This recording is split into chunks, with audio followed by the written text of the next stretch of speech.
ngiye koga mu mutwe umusatsi wanjye naturel maze umwaka n'ukwezi kumwe urabona ukuntu maze kungana warakuze Jesus Christ, I'm so excited. Wow, yeah, ndashaka kurambura ku nshuro ya mbere nukamenye yo gukoresha sage ubu sijya nkoresha heat sijya nkoresha umuriro ku musatsi wa naturel kubera ntago ari byiza umusatsi bitunda kura. So ngiye kogamo umunsi murambure ndabaha tips z'ukuntu umusatsi wa naturel kura neza. Ndakoresha izi produits za Cantu. Iyi ni shampoo, iyi ni leave-in, no, ni conditioner, cream conditioner, ni nka après shampoo. Impamvu nkunda Cantu, yes, zikorewe imisatsi ya naturel, ni myiza. So umusatsi wa naturel ukeneye amazi bisaba kutosa kugira gute rero zingizi ntabwo zirimo sulfates. Sulfates ni produit chimique bashyiramo ubundi bifasha umusatsi bifasha shampoo kugira ngo ikuremo imyanda n'amavuta kwa kutuguma usiga amavuta bigasohokamo neza mu koga mu mutwe ariko umusatsi ugasigara uri wumye nta mazi ufite kandi umusatsi ukeneye amazi ukeneye n'amavuta. So iyo ugomba kujya mu musatsi wawe kure waba ari naturel cyangwa se urimo products zirimo sulfates ugomba kuzireka kubera ko zituma umusatsi wawe wuma bigatuma na scalp y'umubiri nawo wuma. Nibyo usanga rimwe na rimwe usanga umuntu agira imvuvu ubundi ugasanga ushima mu mutwe ntabwo byo bimbaho. So Cantu I recommend kabisa sibyo ko zigira amapirate. So akenshi bisaba kuba wayitegereje ukamenya wenda n'umucuruzi wizeye uyicuruza. Ndagaruka ndangije koga mu mutwe kugira ngo turebe umurambure turebe ukuntu wakuze hanyuma nanabasobanurije ndakoze kugira ngo ukore. Namaze koga mu mutwe tumva umuyaga urimo kwinjiramo neza. Nsigamo amavuta ayangaya ubundi nshyiramo leave-in conditioner ariko uyu munsi kubera ko nshaka kurambura iyi nayo ni conditioner Hollywood Beauty castor oil ubundi kusa umusatsi. So ayangaya ni amavuta n'asa amavuta bacuruza ahantu hose. Nyasiga mu mutwe akora nk'amavuta agakora nka conditioner ku buryo ushobora gusokoza umusatsi neza ukarambuka. Nibagiwe kwisiga mu maso nkoresha iyi glow face oil ni from Ami Body Organics ni brand ku Instagram you guys. Maze kwikoresha ibyumweru bitatu ariko skin yanjye irayakunda pe n'amavuta meza. Harimo moringa oil, avocado oil, sweet almond oil, orange oil n'izindi natural botanicals. Yeah, n'amavuta ari naturel atuma umubiri umera neza. So shiraho utu drops tune. Mbere nayaguze uruhu rwanjye rwumye so nakoresha ku manywa na nijoro. Ubungubu mu gihe cy'izuba ni amavuta meza cyane atuma umubiri utuma. Please check out this brand. Bafite ibintu byiza bikorerwa mu Rwanda by'amavuta y'umutwe abagabo, amavuta y'ubwanwa bigatuma bukura neza n'ibiheri bukanakura neza. Abakobwa nabo bafite iyi glow face, bafite forever young nk'abantu bamaze kurenza imyaka 30 utangira we nabo kugira 40 na hano. So forever young ni amavuta meza nayo bakora kandi ntabwo henda. Ami Body Organics n'abambere. So yeah, ni gutya mbigenza nyuma nkaza gushyiraho lotion. Please people, iyo wisiga amaso hari abantu bisiga ukajya ngo umubiri ni umubiri wo kwitondera ntabwo utwara gutyo. Niba skin bona igiye gutya please tware neza ukore massage umenyere face yawe ni ibintu byiza cyane bituma n'uruhu rwawe rudasaza nabi cyangwa ngo rwangirike. So yeah, we're done. Gusiga amavuta mu mutwe. Ngiye gusesha.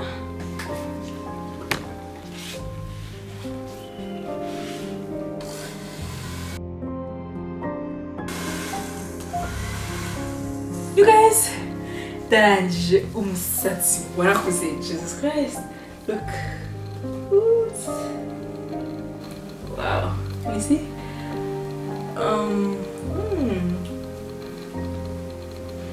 Look.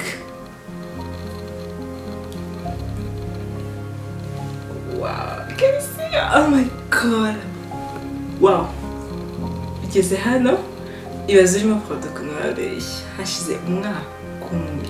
Nukwezi ko imagine. Ikintu gituma umusatsi udacika uretse kuba ukoresha nyine amaproduit meza y'imisatsi ya naturel, kuno ukuramo amabu iyo wenda wakwemo isuko cyangwa ugomba kurambura. Hari abantu usanga afashe umusatsi nka kuno nakoreshaga seshi, nuko ko hari seshi nyine ubushyuhe butuma umusatsi urambuka ucishe mu gisokoza. Ku bundi ufata uhereye ahangaha, ntabwo ufata ngo tugira warangiza ukabona umusatsi uracitse cyangwa ugiye kurira kubera ko uri kwibabaza. So uhera hano buhoro. Umusatsi ni ikintu unafatira umwanya ugasokoza ukagenda uzana gutyo. Kandi ni byiza gukoresha brose nk'iyi ifite amenyo atandukanye. Urabona kuva ntangiye gusokoza no gusesha uyu ni umusatsi wavuyemo wonyine, ariko ubundi iyo ukoresha cya gisokozo nk'aka ngaka never, ntabwo agasokozo gasokoza umusatsi wa naturel. So ukoresha brose cyangwa agasokozo kameze gutya. Aka ngaka sinibuka nakavuze kamaze imyaka, ariko ya ugahera aho umusatsi urangirira ugana ku mizi buhoro buhoro. Ikindi kintu nkoresha Jamaican castor oil. Ni amavuta akuza umusatsi cyane cyane cyane. Aba Jamaicans murabizi ko imisatsi ari mu byabo. Black castor oil rero ikuza umusatsi. Iyi ngiyi nayo niyo nayiguze kuri Ami Body Organics 5,000. Nyasiga hano ku mubiri ko atuma astimula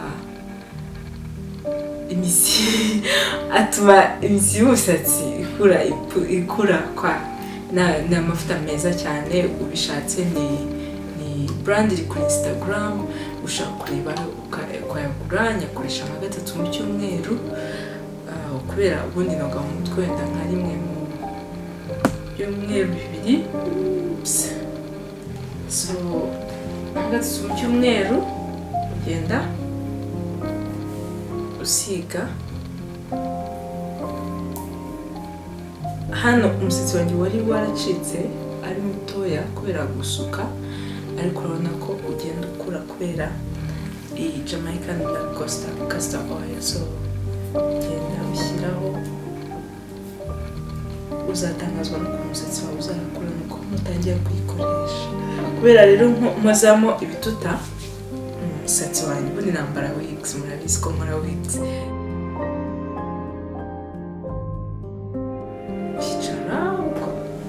Shyiramo buhoro buhoro.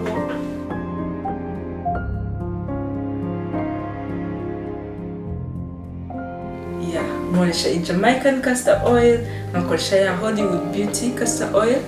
Ya castor oil irankorera ku misatsi cyane cyane cyane. Ubundi nkoresha kantu. Nibyo bintu nkoresha kugira ngo imisatsi yanjye ikure. Ikindi nabwiye ya nukusokoza neza udaturutse hano. Ikindi kudakoresha heat. Ubu ni ubwa mbere nkoresheje hashize umwaka kubera numvishe at least nakwihemba, nayihanganye bihagije. Heat yangiza umusatsi keretse wenda barashyizemo produit ko ahngaho ubundi produit ni ko barafashe bafite umusatsi mwiza wakoresha produit. ariko ufite imisatsi nk'iyanjye ushaka kugira naturel please ukoreshe amavuta meza atuma woroha ntabwo ari ngombwa gushyiramo noneho nka flat iron noneho yo irawangiza burundu. Ikindi navuga ni ugukoresha no kujya ushyira ibituta mu musatsi wawe. Ngewe mpuzamo ibituta ndisuka, sinzi niba muzi kwisuka ariko nabiberekaho gato. Ibituta ni style ituma umusatsi wawe urambuka. Fata umusatsi tubiri cyane cyane nk'iyo ugiye kuryama ntabwo ndi bufinyore igituta kubera wenda bisaba ibindi video mbereke amasitili atandukanye ushobora gusuka n'ibituta bitandukanye bitewe n'ibikoroheye. Ndi gusuka inyabutatu ariko hari uburyo bwinshi butandukanye nzabakorera video ibereka ukuntu usuka ibituta, ariko urabona ko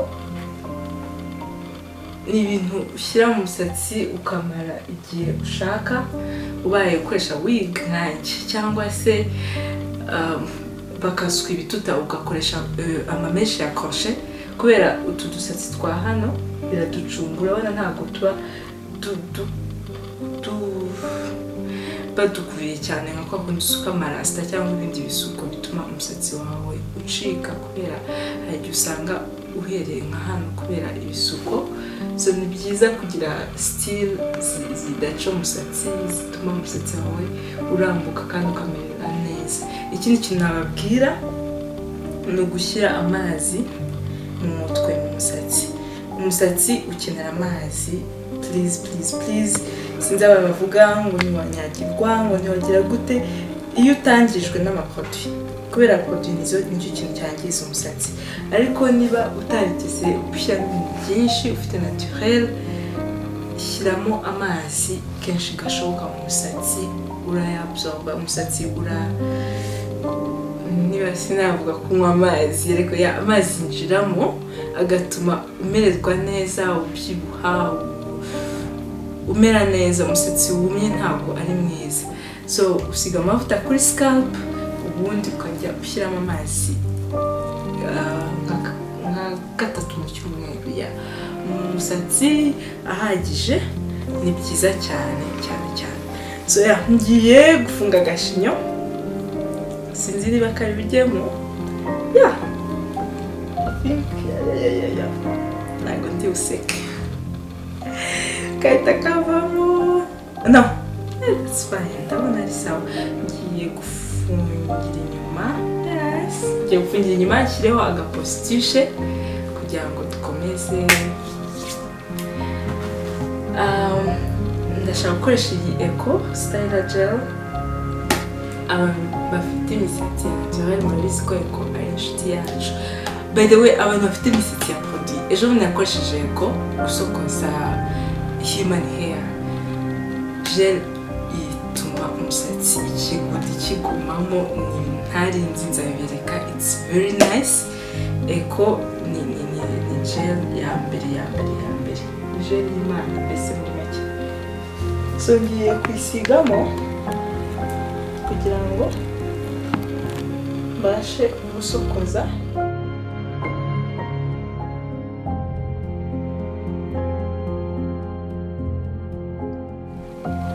Nakoresheje Eco, urabona ukuntu nahise ngira amarende. Ngiye kugerageza kufungira inyuma. Eco ni gel kabisa y'ubwenge. Iyi Eco ya gold niyo ifata umusatsi neza, indi icyatsi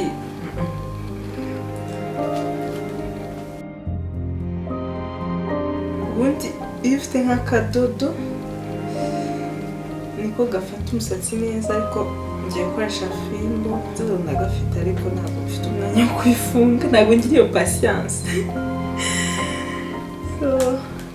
So kugira umusatsi wa naturel bisaba patience, bisaba kwihangana no kuba utarambirwa, nawe ubundi wahita ubirambirwa ukabivamo. Ngiye gukoresha kano gasokozo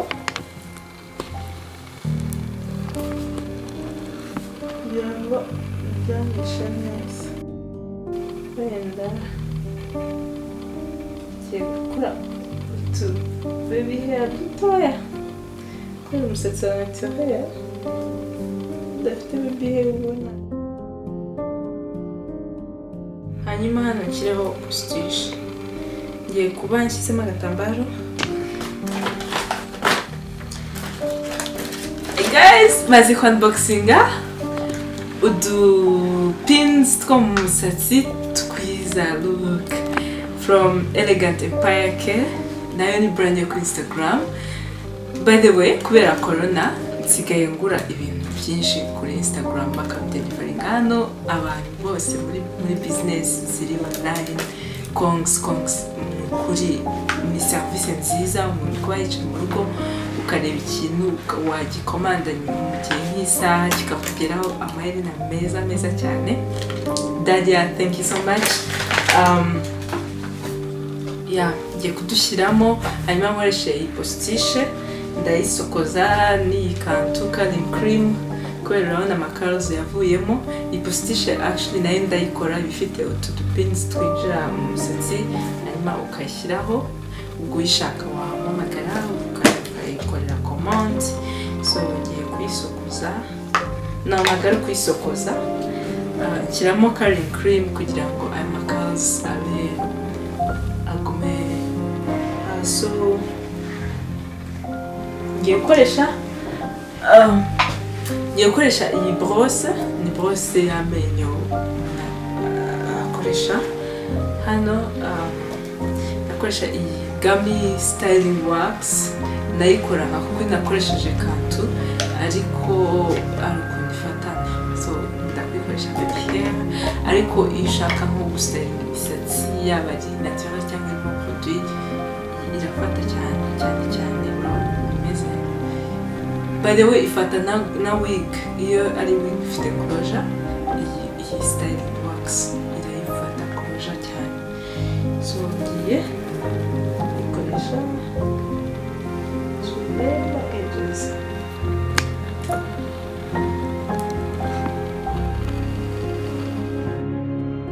So hari video nzabakorera iyo y'amakosa abantu bakora muri makeup. Sinibuka ukuntu abantu bakunda gukora baby hair ugasanga imisatsi bayizanye gutya mu gahanga gutya ukayoberwa umuntu isura ye yariyo. Ntabwo ustylinga baby hair gutya.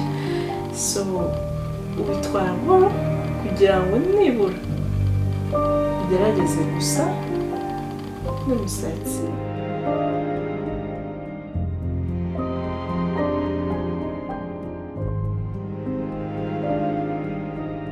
Nkanjye ko nafite baby hair ntabwo n'udusatsi tw'imbere twacitse tutakuze nk'ubundi ngo twagera inyuma mba nafashe nkaturyamisha neza. Ntabwo najya gufata umusatsi ureshya kuri ngo umuzane ugere hano mu gahanga ubona bisa nawe ariko ugerageje kubikora gutya ubona bisa aho ari umusatsi wawe wagize gute waryamishije. Hanyuma ngiye gushyiramo natubonye kuri Amazon ariko kuba mu Rwanda badufite tugura 2,000.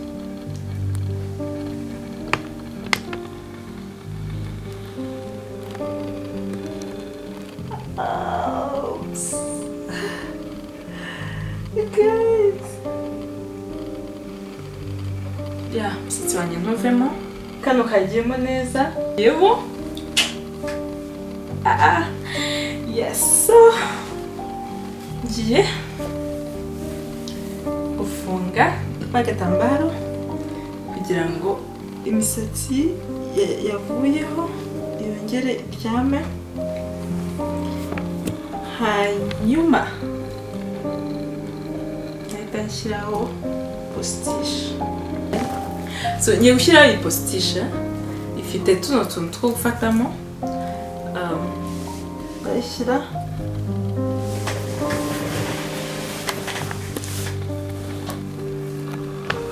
hano. Ikintu nkora ndafata udusatsi dukeya adushyira Ntabwo tutwikire hano.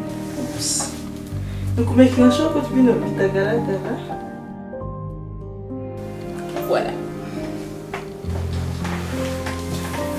So, you guys,